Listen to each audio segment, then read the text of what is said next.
I always imagined myself as the type of woman who could navigate life without leaving footprints. My colleagues knew me as Professor Maris Dorn, methodical, even-tempered, a bit aloof.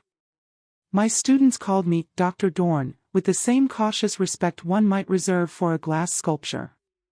But inside, I was never still.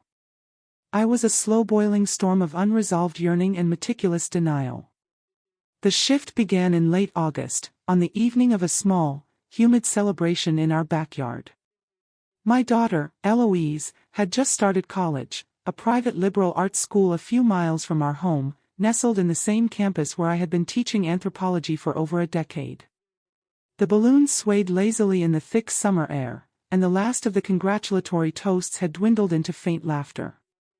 Eloise's closest friend, Reese, was there, tall, quiet, unassuming in a way that made people underestimate him.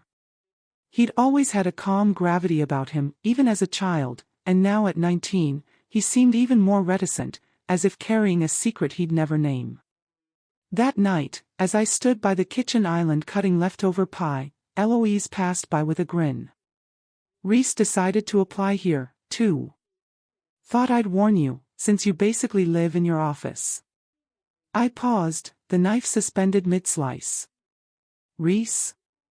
Here?" I thought he was considering out-of-state programs. Psychology or theater? She shrugged. He changed his mind. He said it felt right. It unsettled me more than it should have. When the fall semester began, I kept up appearances. I saw Reese from time to time, always outside my lectures, never in them. We exchanged polite smiles. Occasionally, he'd appear near my office, asking to borrow a book, though he rarely opened it in my presence. Sometimes, he'd sit on the window ledge while I typed, speaking very little. "You know the library has everything I do," I remarked once, glancing at him over my glasses. He looked at me, unblinking. "The library doesn't make it easier to think." I wasn't sure what he meant. But I didn't ask. Over time, his presence began to settle into my days like a shadow, never disruptive, always there. There was something oddly comforting about it, even when I told myself it was inappropriate to notice him the way I did. To register how his voice had deepened, how his smile tugged only one side of his mouth, as if it was a secret meant only for me. Then came Julian. Julian Havers. A visiting professor from Seattle.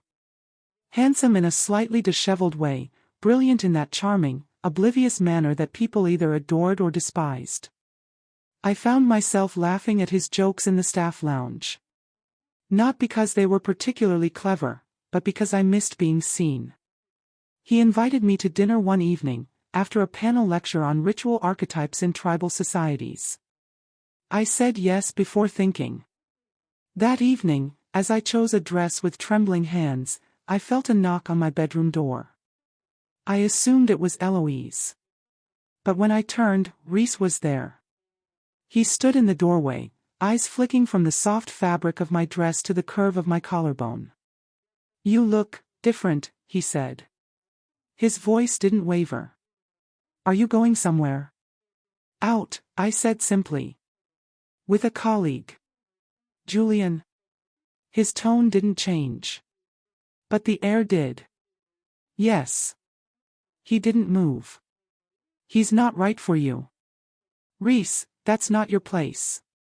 He stepped forward, stopping only a breath away. "I know. But I don't care." For a moment, I couldn't breathe. His eyes held a quiet fire I had never seen before. And I wasn't sure if I was terrified or relieved. But I said nothing. And he walked away. After that night, I went to dinner with Julian, but I wasn't present. The restaurant was dim, polished, full of hushed conversations and clinking glasses. Julian was animated, gesturing with his fork as he spoke about symbolism in Southeast Asian marriage rites. I nodded in the right places, smiled when I was supposed to. But my thoughts were elsewhere. Specifically, on a 19-year-old with ocean gray eyes and a stare that undressed my excuses more easily than any question Julian could have posed. I returned home late. Eloise was already asleep. The house was still. But there was a slip of light beneath the door to the study. I found Rhys there, curled up in the old armchair, a book balanced open on his knee. He looked up when I entered, not startled. Expectant. "You're back," he said. "You shouldn't be here this late." He closed the book, slow and deliberate. I couldn't sleep. I thought reading would help. I stood there in the doorway, unsure what to say. He wasn't doing anything wrong. But his presence felt too loud, too near. "I'm not mad," I said quietly. Tonight wasn't the best night for this." He didn't reply for a moment. "Then, you didn't enjoy dinner." That caught me off guard. "What makes you say that?" Rhys rose from the chair. He was taller than I remembered. Or maybe I had just forgotten what it felt like to be noticed. "You're too careful when you don't feel something." You smiled differently. I didn't know what frightened me more, that he had noticed, or that he was right. I turned to leave, but his voice stopped me. "Do you ever let anyone really see you, Maris?" I froze. Because I couldn't lie. Not to him. In the weeks that followed, I tried to restore order to my life. I kept my office hours strict. I limited my contact with Rhys. I even went on a second date with Julian, thinking perhaps if I buried myself deep enough in a conventional rhythm, the strange tide between Rhys and me would recede. But it didn't. It swelled. Quietly. Persistently. Rhys stopped asking for books. Instead, he brought me questions, deep, layered queries about consciousness, ritual, ethics. He wasn't in any of my courses, but he'd read the texts. Knew the arguments better than half the faculty. "You're doing this to get under my skin," I told him once, pushing my glasses up the bridge of my nose.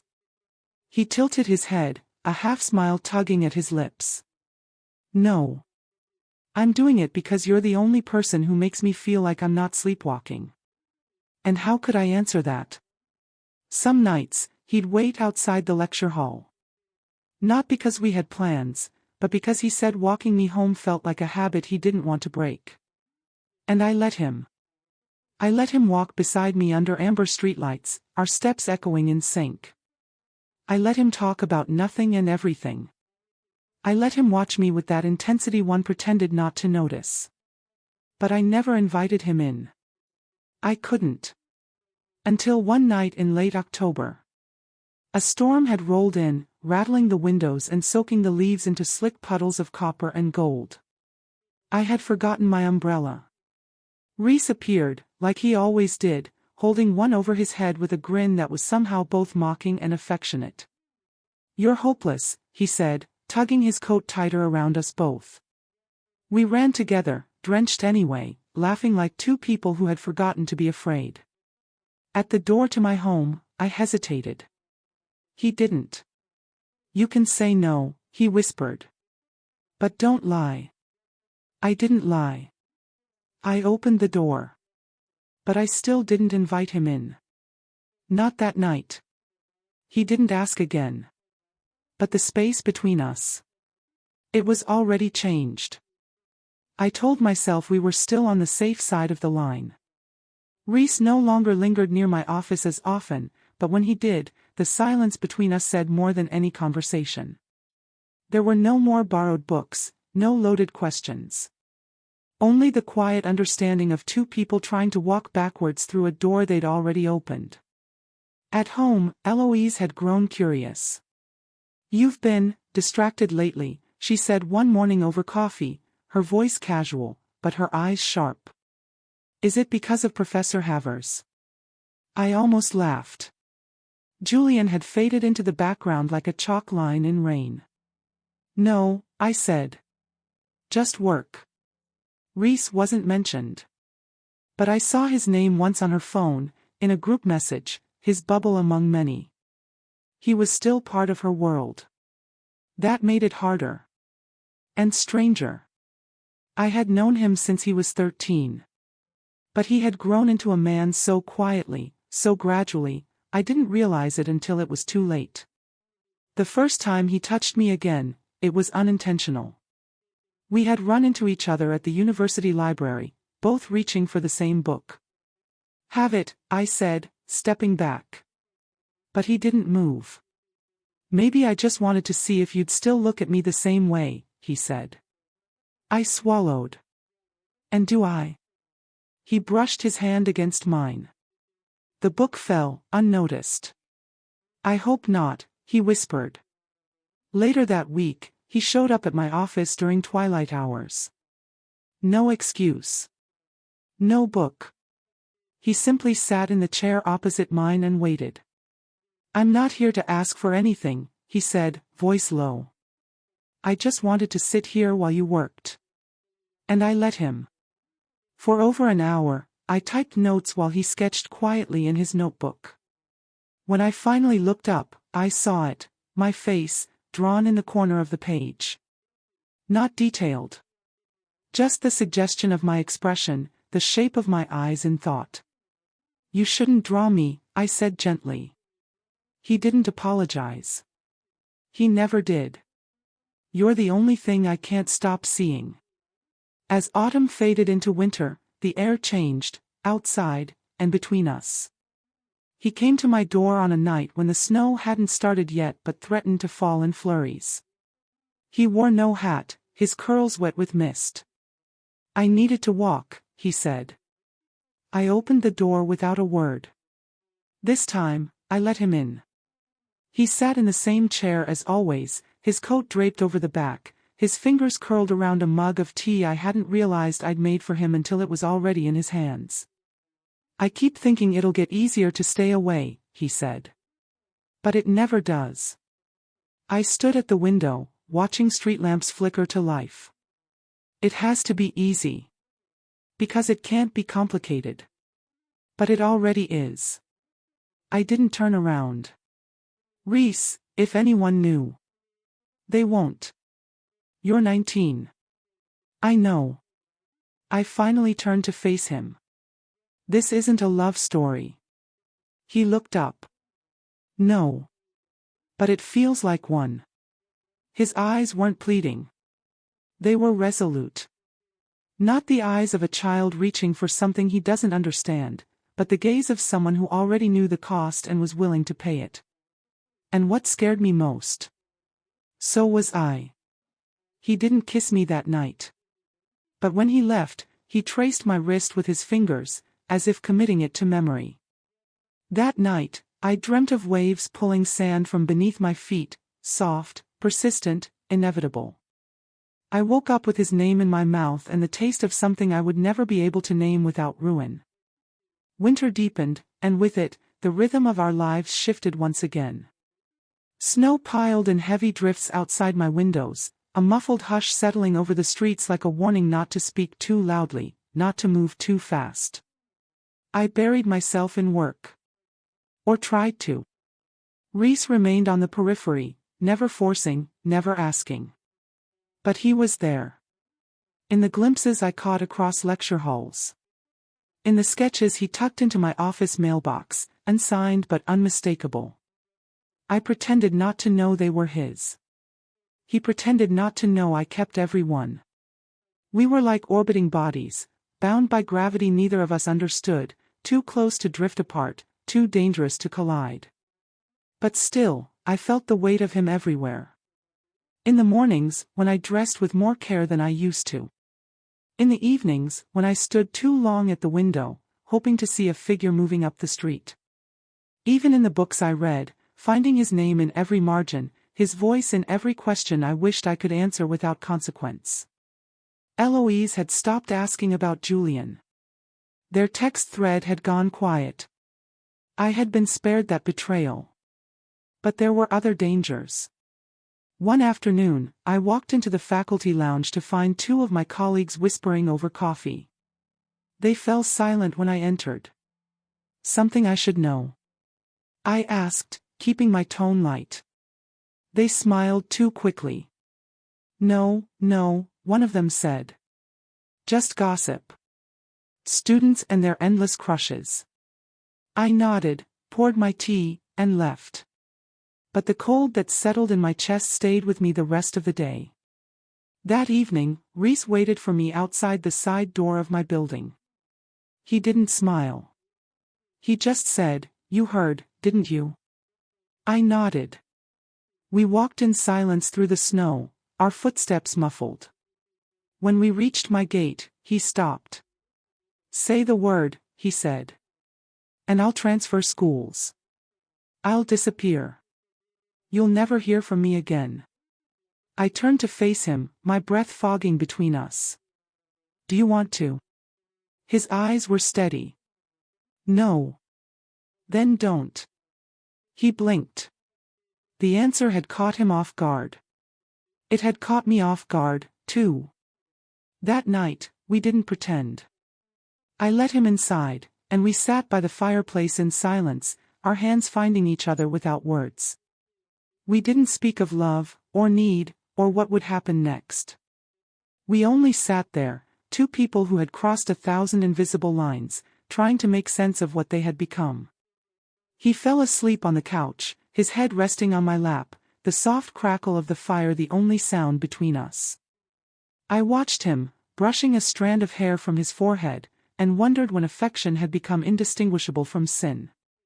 The next morning, a letter was waiting on my office desk. Anonymous. Typed. Precise. It said only, "You're not as discreet as you think you are." I sat frozen, the paper trembling in my hands. The next week was a blur of meetings, polite inquiries, and veiled accusations. My department chair asked if I needed time off. "Stress," she said. "We've all been there." I said I was fine. But I wasn't. I began to withdraw. Skipped faculty functions. Moved office hours online. Reese noticed. He found me one evening in the archives, pretending to work, surrounded by books I wasn't reading. "I'm being watched," I said quietly. "I know," he replied. I looked up at him, my voice barely a whisper. "This can't continue." He didn't argue. He simply nodded. But before he turned to go, he said, "You were the first person who ever saw me as more than just someone's shadow." I don't regret a single moment. Do you? I should have said yes. But I didn't. Reese withdrew from the university at the end of the semester. The official reason was a personal sabbatical. No one questioned it publicly, though the whispers never stopped. I kept teaching. I kept smiling. But something in me had gone quiet. Months passed. Seasons changed. Then, one afternoon, a package arrived. No return address. Inside was a single object. A carved wooden pendant. A circle, carefully sanded, with the faint engraving of a coastline.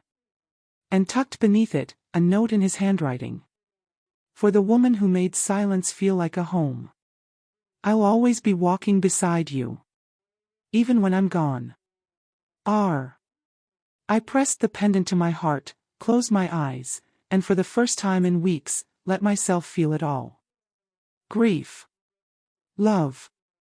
Relief. And the knowledge that what we shared, however brief, however impossible, had been real. I never saw him again. But sometimes, when I walk through the quiet halls of the university, I swear I feel his presence. Not like a ghost. But like a memory that chose to stay. Because some stories don't end. They echo.